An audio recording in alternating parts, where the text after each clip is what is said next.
പരിശുദ്ധ അമ്മയുടെ പ്രത്യക്ഷീകരണത്തിൻ്റെ സാക്ഷിയായി ഉയർത്തിക്കൊണ്ട് എന്നെ ഈ അൾത്താരിൽ സാക്ഷ്യം പറയാൻ നിർത്തിയ അമ്മയ്ക്കും തിരുകുമാരനും കോടാനുകോടി നന്ദി. എൻ്റെ പേര് രമ്യ. ഞാൻ തൃശ്ശൂർ ജില്ലയിൽ നിന്നാണ് വരുന്നത്. 2021 നവംബർ 29 ഞാൻ ആദ്യമായി ഉടമ്പടി എടുക്കാൻ ഇവിടെ വന്നത്. ഉടമ്പടി എടുക്കാൻ ഇതെൻ്റെ 17ാമത്തെ ഉടമ്പടി പുതുക്കൽ മെയ് മാസത്തിൽ കഴിഞ്ഞു. ഉടമ്പടി ഒരു 4 വർഷത്തോളമായി ഉടമ്പടി ജീവിതത്തിൽ തന്നെ തുടർന്നുകൊണ്ടിരിക്കുകയാണ്. എൻ്റെ ഇവിടെ ഞാൻ വിടാനുണ്ടായ ആദ്യ സാഹചര്യം എന്ന് പറയുന്നത് ഞാനൊരു ഹിന്ദുമത വിശ്വാസിയാണ്. 2019 ജൂൺ മാസത്തിൽ എൻ്റെ മകളുടെ ഡെലിവറിയോടനുബന്ധിച്ചാണ് ഞാൻ ഹോസ്പിറ്റലിൽ അഡ്മിറ്റ് ആയിരുന്ന സമയത്ത് ഞാൻ കൃപാസനത്തെ പറ്റി ആദ്യമായി അറിയുന്നത്.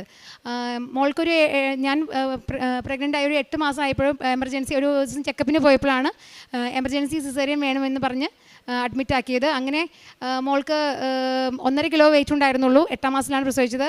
പിന്നെ 1 മാസത്തോളം NICUവിലായിരുന്നു. അതിനിടയിലാണ് NICUവിൽ വെൻറ്റിലേറ്ററിലായിരുന്നു മോള്. അതിനിടയിലാണ് മോൾക്ക് കാരിയോടൈപ്പിംഗ് എന്ന ജനറ്റിക് സ്റ്റഡി, ജനിതക വൈകല്യമുണ്ടോ എന്ന് അറിയാനുള്ള ഒരു ടെസ്റ്റ് ചെയ്തത്. അങ്ങനെയാണ് പ്രഗ്നൻസി സമയത്ത് ടെസ്റ്റുകൾ ചെയ്തപ്പോൾ ഒരു വൈകല്യവും അതിലും കണ്ടുപിടിച്ചിരുന്നില്ല. പക്ഷേ ജനിച്ച ശേഷമാണ് മോൾക്ക് ഡൗൺ സിൻഡ്രോം എന്ന ജനിതക വൈകല്യം ഉണ്ടെന്ന് അറിയാൻ സാധിച്ചത്. 1 മാസത്തോളം NICUവിലായിരുന്നു മോൾ. അന്നാണ് ആദ്യമായിട്ട് ജൂബിലി മിഷൻ ഹോസ്പിറ്റലിലെ സിസ്റ്റർമാർ, NICUവിലുള്ള സിസ്റ്റർമാരാണ് എനിക്ക് ആദ്യമായി കൃപാസന മാതാവിനെ പറ്റി പറഞ്ഞ് പത്രം തരുകയും ഉടമ്പടി നേർച്ച വസ്തുക്കൾ മോളുടെ നെറ്റിയിൽ ഉടമ്പടി തൈലം പുരട്ടി കുരിശു വരച്ച് പ്രാർത്ഥിക്കുകയും ഉടമ്പടി നേർച്ച വസ്തുക്കൾ എനിക്ക് തരികയും ചെയ്തു. അങ്ങനെയാണ് ഞാൻ ആദ്യമായി കൃപാസനത്തെ പറ്റിയും മാതാവിനെ പറ്റിയും എല്ലാം അറിയുന്നത്. മോൾക്ക് 1 മാസത്തിന് ശേഷം ഡിസ്ചാർജായി വീട്ടിൽ കൊണ്ടുപോയി. അന്നു മുതൽ ഞാൻ ഉടമ്പടി പ്രാർത്ഥന, പ്രത്യക്ഷീകരണ പ്രാർത്ഥന, ഉടമ്പടി പ്രാർത്ഥനയും ജപമാലയെല്ലാം ചൊല്ലാൻ തുടങ്ങിയിരുന്നു. പിന്നെ മോൾക്ക് ഒരു 6 മാസത്തോളം മോളെ പുറത്ത് കൊണ്ടുപോവുകയൊന്നും ചെയ്തിരുന്നില്ല. അങ്ങനെ ഫ്രീ ടൈം ആയിരുന്നുകൊണ്ട്, അങ്ങനെ ആയിരുന്നതുകൊണ്ട് തന്നെ എനിക്ക് ഇവിടെ വരാനോ ഉടമ്പടി എടുക്കാനോ ഒന്നും സാധിച്ചിരുന്നില്ല. പിന്നെ നെക്സ്റ്റ് 2020 ആയപ്പോഴേക്കും മോൾക്ക് 1 വയസ്സ് കഴിഞ്ഞപ്പോഴേക്കും ലോക്ക്ഡൗൺ ആയി, കൊറോണയായി, ലോക്ക്ഡൗൺ ആയി. അതിനുശേഷം ഇവിടെ 2020 ഞാൻ ഓൺലൈൻ ഉടമ്പടി എടുക്കുകയുണ്ടായി. അതിനുശേഷം 2021 ഇവിടെ വന്ന് തീർത്ഥാടന ഉടമ്പടി എടുത്ത് അന്നാണ് 2021 നവംബറിലാണ് ഞാൻ ആദ്യമായി തീർത്ഥാടന ഉടമ്പടി എടുക്കുന്നത്. അന്നത്തെ സാഹചര്യം എന്ന് പറഞ്ഞാൽ മോളുടെ മൈൽ സ്റ്റോൺസ്, അതായത് കമിഴിൽ, മറയിൽ, അങ്ങനെ എല്ലാ മൈൽ സ്റ്റോൺസ് എല്ലാം ഭയങ്കര ഡിലേ ആയിരുന്നു. ഉടമ്പടി സമർപ്പിച്ചതിന് ശേഷം 2.5 വയസ്സായി. ആ സമയത്താണ് ഉടമ്പടി സമർപ്പിക്കുന്നത്. മോളുടെ നിയോഗങ്ങൾ സമർപ്പിച്ചത് അന്നാണ്. അതിനുശേഷമാണ് മോൾ നടക്കാൻ തുടങ്ങിയത്. പിന്നെ മോളുടെ ജീവിതത്തിൽ ഓരോ മൈൽ സ്റ്റോൺസ് എല്ലാം കുറേശ്ശെ ഡെവലപ്പ് ചെയ്തു. അങ്ങനെയാണ് ഞങ്ങൾ ഉടമ്പടി ജീവിതത്തിൽ ഇങ്ങനെ പോയിക്കൊണ്ടിരിക്കുകയാണ്. അതിനുശേഷം ഇപ്പോൾ ഇത് എൻ്റെ 8ാമത്തെ സാക്ഷ്യമാണ് ഞാൻ ഈ പറയുന്നത്. ഇതിനിടയ്ക്ക് എനിക്ക് വേറെ കുറേ അനുഗ്രഹങ്ങളൊക്കെ ലഭിച്ചിട്ടുണ്ട്. അത് 7 സാക്ഷ്യങ്ങളായി. എനിക്ക് ഗവൺമെൻറ് ജോബ് ലഭിച്ചത്, അതിന് ട്രാൻസ്ഫർ ലഭിച്ചത്, അതേപോലെ എൻ്റെ ബ്രദറിന് ഗൾഫിൽ നിന്ന് വരാൻ 1 വർഷത്തോളം വളരെ തടസ്സങ്ങളൊക്കെ ഉണ്ടായിരുന്നു, തിരിച്ചു വരാൻ ബുദ്ധിമുട്ടുണ്ടായിരുന്നു, അത് ലഭിച്ചത്. അങ്ങനെ വളരെയധികം ചേച്ചിയുടെ മക്കളുടെ പരീക്ഷ വിജയം, അങ്ങനെ കുറേ വളരെയധികം നിയോഗങ്ങൾ ഞാൻ സമർപ്പിച്ചതെല്ലാം ഇവിടെ വന്ന് സാക്ഷ്യം പറയാൻ സാധിച്ചിട്ടുണ്ട്. അങ്ങനെ 7 സാക്ഷ്യം ഞാനിവിടെ പറഞ്ഞിട്ടുണ്ട്. ഇപ്പോൾ ഉടമ്പടി ജീവിതം അന്ന് മുതൽ 2021 മുതൽ മുടങ്ങാതെ ഉടമ്പടി പുതുക്കിക്കൊണ്ട് ഉടമ്പടി ജീവിതം തന്നെ നയിച്ചുകൊണ്ടിരിക്കുകയാണ്. ദിവസം തോറും ദിവ്യബലിയിൽ പങ്കെടുത്ത് ഉടമ്പടി നിബന്ധനകളെല്ലാം കൃത്യമായി പാലിച്ചുകൊണ്ട് ഉടമ്പടി ജീവിതം നയിച്ചുകൊണ്ടാണ് പോകുന്നത്. മോളുടെ കാര്യം എന്ന് വെച്ചാൽ ഇപ്പോൾ ഉണ്ടായ സാക്ഷ്യങ്ങൾ എന്ന് വെച്ചാൽ കഴിഞ്ഞ 2026 ജനുവരിയിൽ മോൾക്ക് ഇടയ്ക്ക് ചെസ്റ്റ് ഇൻഫെക്ഷൻ ഉണ്ടാവാറുണ്ട്. പക്ഷേ അന്നത്തെ സമയം മോൾക്ക് ഇൻഫെക്ഷൻ കൂടി. എക്സ്റേ ഹോസ്പിറ്റലിൽ കാണിച്ചപ്പോൾ പറഞ്ഞു അഡ്മിറ്റ് ആക്കണം. എക്സ്റേയിലും നല്ല കബമുണ്ട്, ചെസ്റ്റിൽ ലങ്സിൽ കബമുണ്ട്, ബ്ലഡ് ടെസ്റ്റിലും കുറേ വേരിയേഷനൊക്കെ ഉണ്ടായിരുന്നു. അപ്പോൾ അഡ്മിറ്റ് ആക്കണം എന്നുള്ള രീതിയിലായിരുന്നു. ഞാൻ ദിവ്യബലിയിൽ സ്ഥിരമായി പങ്കെടുക്കുന്നതുകൊണ്ട് എനിക്ക് മോളെ അഡ്മിറ്റ് ആക്കി കഴിഞ്ഞാൽ അത് ദിവ്യബലി മുടങ്ങും എന്നുള്ളൊരു, പിന്നെ അതേപോലെ പ്രാർത്ഥനയെല്ലാം തടസ്സം വരുന്നൊരു അത് ഞാൻ മാതാവിനോട് സങ്കടം പറഞ്ഞ് പ്രാർത്ഥിക്കുകയുണ്ടായി. അതിൻ്റെ ഫലമായിട്ട് നമ്മൾ നേർച്ച വസ്തുക്കൾ ഉപയോഗിക്കുകയും ലൈറ്റൊക്കെ നേർച്ച വസ്തുക്കൾ വെച്ചാൽ ഉടമ്പടി തൈലം വിശ്വാസപ്രമാണം ചൊല്ലി കുരിശു വരച്ച് ചെസ്റ്റിലും നെറ്റിയിലെല്ലാം കുരിശു വരച്ച് പ്രാർത്ഥിച്ചതിൻ്റെ ഫലമായും ഉടമ്പടി നേർച്ച വസ്തുക്കളായ ഉടമ്പടി ഉപ്പും ഉടമ്പടി തേനും ഉപയോഗിക്കുന്നതിന് ഫലമായി മാത്രമല്ല ലൈറ്റ് ക്യാൻഡിൽ പ്രയർ റിക്വസ്റ്റ് ഇടുകയും ചെയ്തു. ഇതിൻ്റെ ഫലമായി മോൾക്ക് അഡ്മിഷൻ ആവാതെ തന്നെ പൂർണ്ണ സൗഖ്യം ലഭിച്ചു. മാതാവിന് തിരുകുമാരനും കോടാനുകോടി നന്ദി. അടുത്ത സാക്ഷി എന്ന് പറയുന്നത് മോൾക്ക് കഴിഞ്ഞ ആഴ്ച മോൾ ഉറങ്ങുന്നതിനിടയിൽ ചെറിയൊരു ബ്ലിസ്റ്റർ ബീറ്റിൽ എന്നൊരു പ്രാണി മോളുടെ കണ്ണിന് മുകളിൽ കടിക്കുകയുണ്ടായി. അത് വളരെ കണ്ണിന് മൊത്തം നീര് വന്ന് ചുവപ്പ് കളറായി, അങ്ങനെ ഒരു കണ്ടീഷനായിരുന്നു. വലത് കണ്ണിൻ്റെ ചുറ്റുമായിരുന്നു ഇത് ഉണ്ടായിരുന്നത്. ഇതാണ് മോളുടെ അന്നത്തെ കണ്ടീഷൻ വരുന്നത്. ഇപ്പോൾ ഉടമ്പടി നേർച്ച വസ്തുക്കൾ ഞാൻ ഡോക്ടറെ കാണിച്ചിരുന്നെങ്കിലും കലാമിൻ ലോഷൻ അങ്ങനെയൊക്കെ പരട്ടിയാൽ മതിയെന്ന്, പക്ഷേ അതൊന്നും പരട്ടിക്കൊണ്ടൊന്നും മോൾക്ക് ഒരു മാറ്റം ഉണ്ടായില്ല, കൂടുകയാണ് ചെയ്തത്. പക്ഷേ ഉടമ്പടി നേർച്ച വസ്തുക്കൾ ഉപയോഗിച്ചതിൻ്റെ ഫലമായി ഇപ്പോൾ അവൾക്ക് റൈറ്റ് കണ്ണിൻ്റെ അവിടെ ഒരു പാടും ചെറിയൊരു ഇത് മാത്രമേ ഉള്ളൂ, ബാക്കിയെല്ലാം പൂർണ്ണമായി മാറി. അവളുടെ അസ്വസ്ഥതകളും ബുദ്ധിമുട്ടെല്ലാം മാറുകയുണ്ടായി. മാതാവിനും തിരുകുമാരനും കോടാനുകോടി നന്ദി. അടുത്ത സാക്ഷി എന്ന് പറയുന്നത് മോള് ഇത് കുറച്ച് ഹൈപ്പറാണ് ചില സമയങ്ങളിൽ, പ്രത്യേകിച്ച് സമ്മർ സീസണിലൊക്കെ ഭയങ്കരമായിട്ട് ചൂട് കൂടുമ്പോൾ കുറച്ച് ഹൈപ്പർ ആക്റ്റീവ് ആകാറുണ്ട്. അത് മോളുടെ ആ ജനിതക വൈകല്യത്തിൻ്റെ ഭാഗമായിട്ടുണ്ടാകുന്നതാണ്. അപ്പോൾ ചൂട് കൂടുന്ന സമയങ്ങളിൽ അവൾ ഇടയ്ക്കിടയ്ക്ക് കുളിപ്പിക്കും കാര്യങ്ങളൊക്കെ ചെയ്യാറുണ്ട്. ഒരു ദിവസം കഴിഞ്ഞ സമ്മറിൽ ഒരു ദിവസം അവൾ ഞങ്ങളറിയാതെ ഉറങ്ങുന്നതിനിടയിൽ റൂമിൽ നിന്ന് പോയി ബാത്റൂമിൽ ഡോർ തുറന്ന് പൈപ്പ് വിട്ട് അതിനടിയിൽ ഇരിക്കുകയായിരുന്നു. ഞാൻ അറിഞ്ഞില്ല. പക്ഷേ എൻ്റെ അമ്മ അടുത്ത റൂമിൽ പ്രെയർ കഴിഞ്ഞ് അമ്മ ഉറങ്ങാൻ കിടക്കുന്നതായിരുന്നു. 2 മണി 3 മണി ആയിട്ടുണ്ടാവും. ഉറങ്ങുന്നതിന് മുമ്പ് അമ്മയ്ക്ക് ഒന്ന് വന്ന് നോക്കാൻ തോന്നിയപ്പോൾ വന്ന് നോക്കിയപ്പോൾ മോള് അവിടെ റൂമിൽ കാണാനില്ല. നോക്കിയപ്പോൾ പൈപ്പ് തുറന്ന് ബാത്റൂമിൽ ഇരിക്കുകയായിരുന്നു. ഒരു ബക്കറ്റ് നിറച്ചും വെള്ളം അടുത്തുണ്ടായിരുന്നു. ഒരു അപകടം കൂടാതെ മാതാവാണ് എൻ്റെ മോളെ സംരക്ഷിച്ചതെന്ന് ഞാൻ പൂർണ്ണമായി വിശ്വസിക്കുന്നു. അതുപോലെ പല സന്ദർഭങ്ങളിൽ പല വീഴ്ചകൾ, ഇന്ന് തന്നെ ചെയറിൽ നിന്നും മറിഞ്ഞിവിടെ വീണു, പക്ഷെ മോൾക്കൊരു കുഴപ്പമില്ലാതെ മാതാവിൻ്റെ കാപ്പയിൽ പോയി സംരക്ഷിക്കുന്നു എന്നൊരു വിശ്വാസത്തിലാണ് ഞാൻ ഉടമ്പടി നേർച്ച വസ്തുക്കളെല്ലാം സ്ഥിരമായി മോൾക്ക് തൈലം വെച്ച് കുരിശ് വരച്ച് പ്രാർത്ഥിക്കുകയും വിശ്വാസ പ്രമാണം ചൊല്ലി പ്രാർത്ഥിക്കുകയും ചെയ്യും. ദിവസം അതുപോലെ ഉടമ്പടി തേനും ഉപ്പുമെല്ലാം ഭക്ഷണത്തിലൊക്കെ ചേർത്ത് കൊടുക്കുന്നുണ്ട്. സ്ഥിരമായി ഉടമ്പടി വിശ്വസതയോടുകൂടി ജീവിച്ച് ഉടമ്പടി രാവിലെ പ്രത്യക്ഷീകരണ പ്രാർത്ഥനയും ഉടമ്പടി പ്രാർത്ഥനയും അതുപോലെല്ലാം ഡെയിലി ബ്രെഡ്, അച്ഛൻ്റെ ഡെയിലി ബ്രെഡ് കണ്ട് ഷെയർ ചെയ്യുക, സാക്ഷ്യം ഷെയർ ചെയ്യുക, ഇങ്ങനെ എല്ലാ ഡെയിലി ബ്രെഡ് ഷെയർ ചെയ്യുക, സാക്ഷ്യങ്ങൾ ഷെയർ ചെയ്യുക, വചനങ്ങൾ വായിക്കുമ്പോൾ ഓൺലൈൻ ബൈബിൾ വായിച്ച് അതിൽ വചനങ്ങൾ സ്ക്രീൻഷോട്ട് എടുത്ത് ഷെയർ ചെയ്യുക, ഇങ്ങനെ സ്റ്റാറ്റസ് ഇട്ട് ഷെയർ ചെയ്യുക, ഇങ്ങനെയുള്ള എല്ലാ ഉടമ്പടി ജീവിതം എല്ലാ നിബന്ധനകളെല്ലാം പാലിച്ച് അതുപോലെ കാരുണ്യപ്രവർത്തനം പ്രേക്ഷിത പ്രവർത്തനം എല്ലാം ചെയ്യുന്നുണ്ട്. എല്ലാ മാസവും 7 കെട്ട് പത്രം വാങ്ങി തൃശ്ശൂർ ടൗണിൽ ബസ് സ്റ്റോപ്പുകളിൽ പിന്നെ ഓട്ടോ സ്റ്റാൻഡുകളിൽ ഹോസ്പിറ്റലുകളിൽ പോയി ഹോസ്പിറ്റലിലെല്ലാം പേഷ്യൻസിനോടെല്ലാം പറഞ്ഞ് എൻ്റെ സാക്ഷ്യം പറഞ്ഞ് എൻ്റെ നിയമങ്ങൾ പറഞ്ഞ് എൻ്റെ ഞാൻ കൃപാസനത്തെ പറ്റി അറിയാനുള്ള സാഹചര്യങ്ങളെല്ലാം പറഞ്ഞ് മനസ്സിലാക്കി അങ്ങനെയാണ് പ്രാർത്ഥിച്ചാണ് വിശ്വാസ പ്രമാണം ചൊല്ലി പ്രാർത്ഥിച്ച് കുർബാനയിൽ പത്രം കൊണ്ട് കുർബാനയിൽ പങ്കെടുത്തതിന് ശേഷമാണ് എല്ലാവർക്കും കൊടുത്ത് പ്രാർത്ഥിക്കുന്നത്. കുറച്ച് പത്രം ഞാൻ ഒരു ഡോക്ടറാണ്, ESIയിലാണ് വർക്ക് ചെയ്യുന്നത്. മാതാവ് തന്ന ജോബും മാതാവ് തന്ന ട്രാൻസ്ഫറൊക്കെയാണ്. ഇവിടെ സാക്ഷ്യം പറഞ്ഞിട്ടുണ്ട്. വരുന്ന പേഷ്യൻസിനും കുറച്ച് പത്രം എടുത്ത് മാറ്റി വെച്ച് വരുന്ന പേഷ്യൻസിനും നമുക്ക് കാശുരൂപമായിട്ടും വെഞ്ചരിച്ച കാശുരൂപവും പത്രമെല്ലാം സാക്ഷ്യം പറഞ്ഞ് ഇങ്ങനെ പറഞ്ഞു കൊടുത്ത് അറിയാത്തവരെ അറിയിക്കുന്നതിനും അറിഞ്ഞവരെ ആഴപ്പെടുത്തിക്കൊണ്ട് വിശ്വാസത്തിലേക്ക് കൊണ്ടുവരുന്നതിനും ഞാൻ ശ്രമിക്കാറുണ്ട്. പിന്നെ കാരുണ്യപ്രവർത്തികൾ എന്നാൽ ആഴ്ചതോറും അത്താണി പോപ്പോൾ മേഴ്സി ഹോം എന്ന ശാരീരികവും മാനസികവുമായ വൈകല്യമുള്ളവരുടെ ഒരു അഭയകേന്ദ്രമാണ്. അവിടുത്തെ അന്തേവാസികളെ പോയി ശുശ്രൂഷിക്കുന്നുണ്ട്. എല്ലാ സൺഡേസിലാണ് ഞങ്ങളൊരു ഗ്രൂപ്പ് കൃപാസനം പ്രെയർ ഗ്രൂപ്പ് ഉണ്ട്. ആ ഗ്രൂപ്പ് വഴി ഒരു വണ്ടി 10-20-25 പേരോളം ഒരു വണ്ടി സ്കൂൾ വാനിൽ പോയി അവിടെ പോയി കാരുണ്യപ്രവർത്തി ചെയ്യാം. അവർക്ക് വേണ്ട ശുശ്രൂഷകൾ കുളിപ്പിക്കുക എന്നുള്ള എല്ലാ ശുശ്രൂഷകളും ചെയ്തു കൊടുത്ത് എല്ലാ സൺഡേസിലും അങ്ങനെ പോകുന്നുണ്ട്. പിന്നെ മാത്രമല്ല അത്യാവശ്യം പറ്റുന്ന സമയങ്ങളിൽ വഴിയിലുള്ളവർക്കൊക്കെ ഭക്ഷണം വിതരണം ചെയ്യുകയും അതുപോലെ ഒരു പറ്റാവുന്ന എല്ലാ മാസവും ദശാംശം എടുത്ത് ഒരു സ്പെഷ്യൽ സ്കൂളിലൊരു കുട്ടി ഒരു അവിടെയുള്ള ഓർഫനേജിൽ അവിടുത്തെ സ്പെഷ്യൽ സ്കൂൾ അവിടുത്തെ ഹോസ്റ്റലിൽ താമസിക്കുന്ന ഒരു കുട്ടിയെ സ്പോൺസർ ചെയ്യുന്നുമുണ്ട്. ഉടമ്പടി വന്നതിന് ശേഷം എനിക്ക് ജോബ് ലഭിച്ചതിന് ശേഷം എല്ലാ മാസവും ഇങ്ങനെ ദശാംശം മുടങ്ങാതെ അർഹതപ്പെട്ടവരെ കയ്യിലെത്തിക്കാൻ ഞാൻ ശ്രമിക്കുന്നുണ്ട്. പിന്നെ ദിവസം തോറും എല്ലാ ദിവസവും ഞാൻ ഹിന്ദു ആണ്, എന്നാലും എല്ലാ ദിവസവും ദിവ്യബലിയിൽ പങ്കെടുക്കുന്നുണ്ട്. ദിവ്യബലിയിൽ പങ്കെടുത്ത് എനിക്ക് കുർബാന സ്വീകരിക്കാൻ സാധിക്കില്ലെങ്കിലും അരൂപിയിൽ കുർബാന സ്വീകരിക്കുന്ന രീതിയിൽ ഞാൻ ചെയ്യുന്നുണ്ട്. എല്ലാ ദിവസവും ജപമാലയും അതുപോലെ ഉടമ്പടി പ്രാർത്ഥനകളെല്ലാം കൃത്യമായി ചെയ്യുന്നുണ്ട്. പിന്നെ ബൈബിൾ വായനയും അതുപോലെയുള്ള ബാക്കി എല്ലാ പ്രാർത്ഥനകളെല്ലാം കൃത്യമായി ഉടമ്പടി നിബന്ധനകൾ പാലിച്ചു. ഉപവാസ പ്രാർത്ഥന ധ്യാനം കാണുന്നുണ്ട്. ഒരാഴ്ചക്കുള്ളിൽ കണ്ട് എല്ലാ ദിവസവും ധ്യാന ദിവസം കാണാൻ പറ്റില്ലെങ്കിലും ഒരാഴ്ചക്കുള്ളിൽ കണ്ട് അത് ഷെയർ ചെയ്യുന്നുണ്ട്. അതുപോലെ തന്നെ സാക്ഷ്യങ്ങൾ കണ്ട് ഷെയർ ചെയ്യുന്നു. വചനങ്ങൾ ബൈബിൾ വായിക്കുമ്പോൾ കിട്ടുന്ന വചനങ്ങൾ സ്റ്റാറ്റസായിട്ട് ഷെയർ ചെയ്യുന്നു.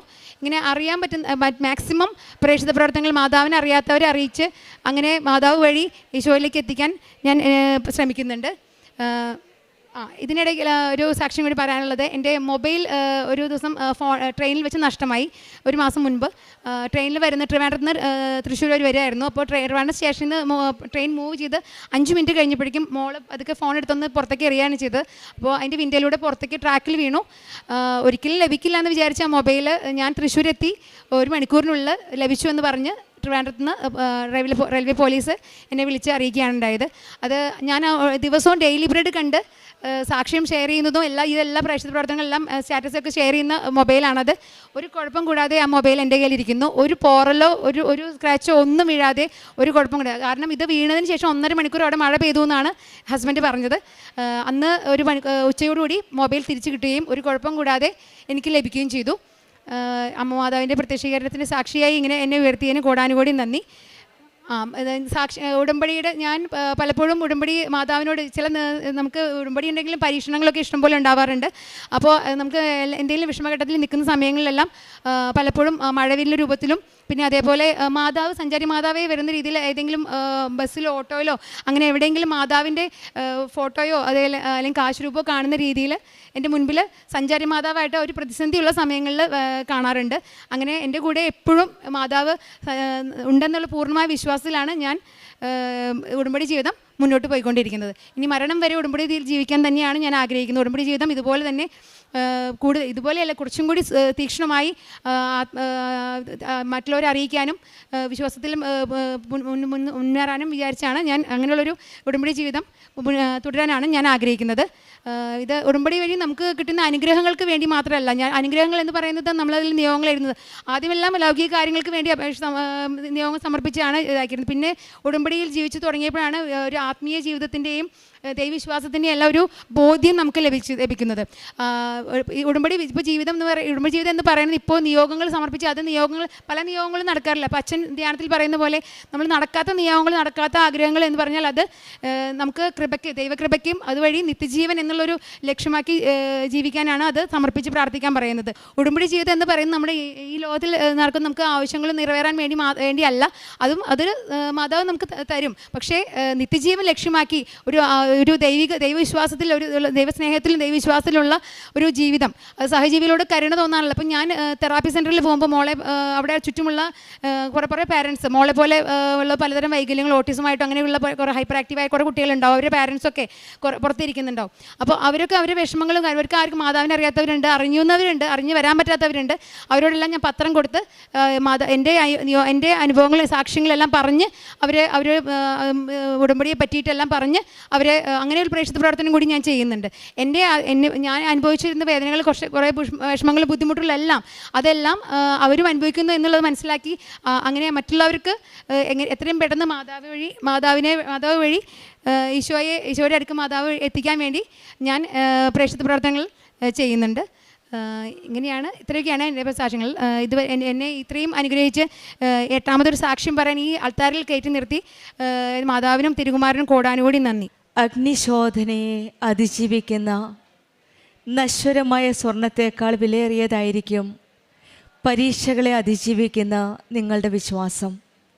അത് യേശുക്രിസ്തുവിൻ്റെ പ്രത്യാഗമനത്തിൽ സ്തുതിക്കും മഹത്വത്തിനും ബഹുമാനത്തിനും ഹേതുവായിരിക്കും. 1 പീറ്റർ 1:7 നമ്മുടെ ജീവിതത്തിൽ പല സമ്മർദ്ദങ്ങളും അനിശ്ചിതത്വങ്ങളും പരാജയങ്ങളും രോഗങ്ങളും സാമ്പത്തിക ബുദ്ധിമുട്ടുകളും ബന്ധങ്ങളിൽ വേദനകളും ഇവയൊക്കെ അനുഭവിക്കുമ്പോൾ ചിലപ്പോൾ നാം ചോദിക്കാം, ദൈവത്തിൽ വിശ്വസിച്ചിട്ട് ഇതെന്തുകൊണ്ട് എന്ന്.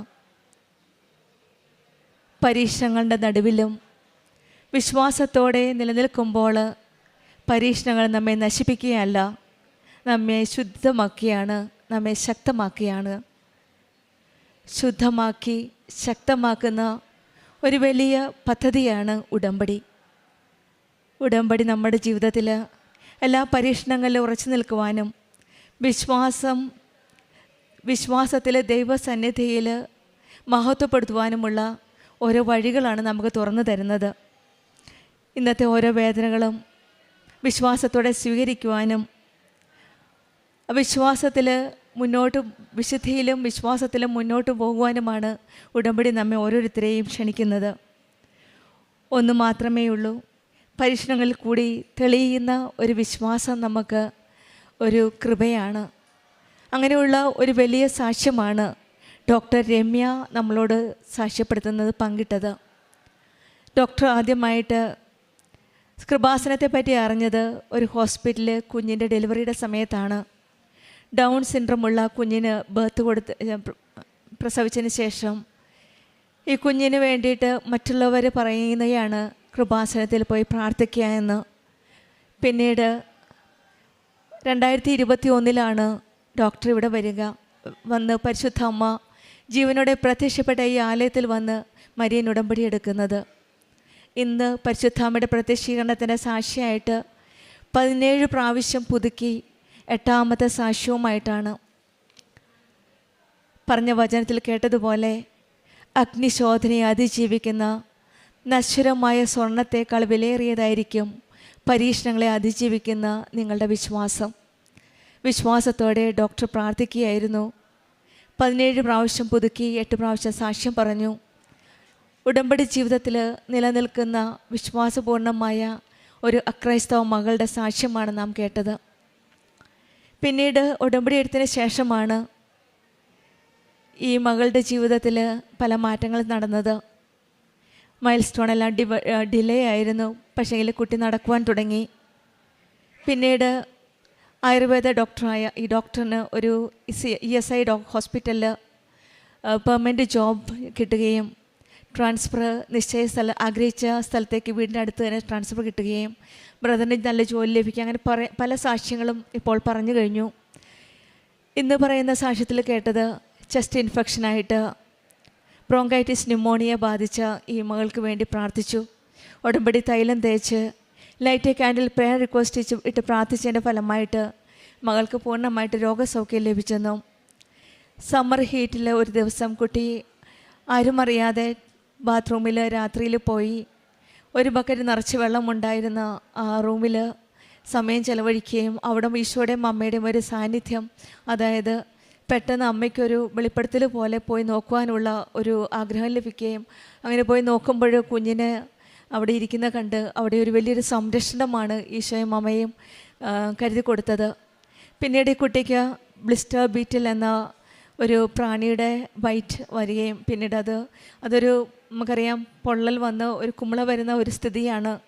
അത് കണ്ണിൻ്റെ അകത്ത് വീണിരുന്നെങ്കിൽ ഉള്ള സ്ഥിതി ഒന്ന് ആലോചിച്ച് നോക്കിക്കേ. ഇത് കണ്ണിന് പുറത്ത് വളരെ അതായത് ഈ ബ്ലിസ്റ്റർ ബീറ്റിൽ എന്ന ആ പ്രാണി കടിക്കുമ്പോൾ കാന്താരിഡിൻ എന്ന ഒരു രാസവസ്തുവാണ് തൊലിയിൽ പതിയുന്നത്. അപ്പോഴാവത്തിൽ നിന്ന് തൊലിയിൽ ഒരു കുമിളകളും പൊള്ളലും വന്ന് വളരെ ഒരു ബുദ്ധിമുട്ടുള്ള ഒരു വളരെ പ്രയാസമേറിയ ഒരു സ്ഥിതിയിൽ കൂടെ കടന്നു പോവുകയാണ്. അവിടെയും ഈശോയും അമ്മയും സംരക്ഷിക്കുകയാണ് ഈ മകളെ. അത് കണ്ണിൻ്റെ പുറത്താണ് വീണത്, പക്ഷേങ്കിൽ ഉടമ്പടി തൈലം തേച്ച് പ്രാർത്ഥിച്ചതിൻ്റെ ഫലമായിട്ട് അവിടെയും ഈശോയും അമ്മയും സൗഖ്യപ്പെടുത്തുകയാണ്. ട്രിവാൻഡ്രം ടു തൃശ്ശൂർ ട്രാവൽ ചെയ്തപ്പോൾ നമുക്കറിയാം ഒരു ചെറിയ വസ്തു പോലും ട്രെയിനിൽ നിന്ന് വീണു പോയാൽ ഉള്ള അവസ്ഥ. അവിടെയും ട്രെയിനിൽ നിന്ന് പോയ ഒരു മൊബൈൽ അവിടെ ഏത് രീതിയിലും അത് കിട്ടുവാൻ സാധ്യതയില്ല, കിട്ടിയാൽ തന്നെയും അതിൻ്റെ സ്ഥിതി നമുക്കറിയാം. പക്ഷേങ്കിൽ അവിടെയും വലിയൊരു സംരക്ഷണമാണ്. കുഞ്ഞ് ട്രെയിനിൻ്റെ ജനലിൽ കൂടെ എടുത്തെറിഞ്ഞ മൊബൈൽ ആയിട്ടാണ് ഇന്ന് പരിശുദ്ധ അമ്മയുടെ സന്നിധിയിൽ വന്നിരിക്കുന്നത്. മൊബൈലിനൊരു കുഴപ്പവുമില്ലാതെ അവിടെയും അമ്മയുടെ ഒരു വലിയ സംരക്ഷണമാണ്. ഉടമ്പടി മക്കളുടെ ജീവിതത്തിൽ നാം കാണുന്നത് എവിടെ പോയാലും എന്തിനു പോയാലും ഉടമ്പടി തൈലം തേച്ച് പ്രാർത്ഥിച്ച് വിശ്വാസ പ്രമാണം ചൊല്ലിയാണ് നാം പോകുന്നത്. അവിടെയെല്ലാം നമുക്ക് സംരക്ഷണമാണ്. ഈ ഡോക്ടറിൻ്റെ ജീവിതത്തിലും എവിടെ പോയാലും എന്തിനു പോയാലും എവിടെയൊക്കെ എല്ലാം ഈശോയുടെ ഒരു സാന്നിധ്യവും സംരക്ഷണവുമാണ്.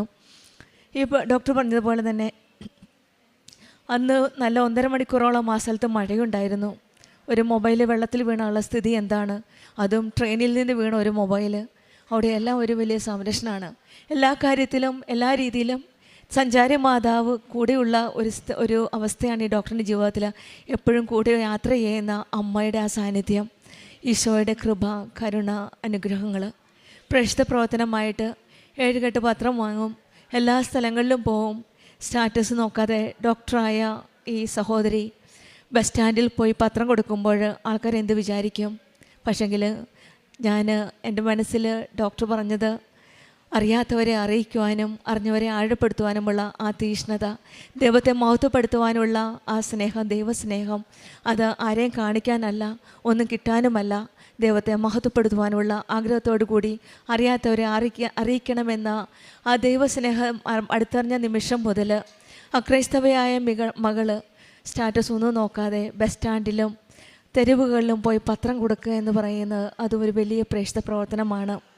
ESI ഗവൺമെൻറ് ഹോസ്പിറ്റലിൽ ജോലി ചെയ്യുന്ന ഈ ഡോക്ടർ തെരുവിൽ പോയി പേപ്പർ കൊടുക്കുന്ന ആ സ്നേഹം, ആ ദൈവസ്നേഹമാണ്. അതും അക്രൈസ്തവയായ ഈ മകളുടെ ദൈവസ്നേഹം.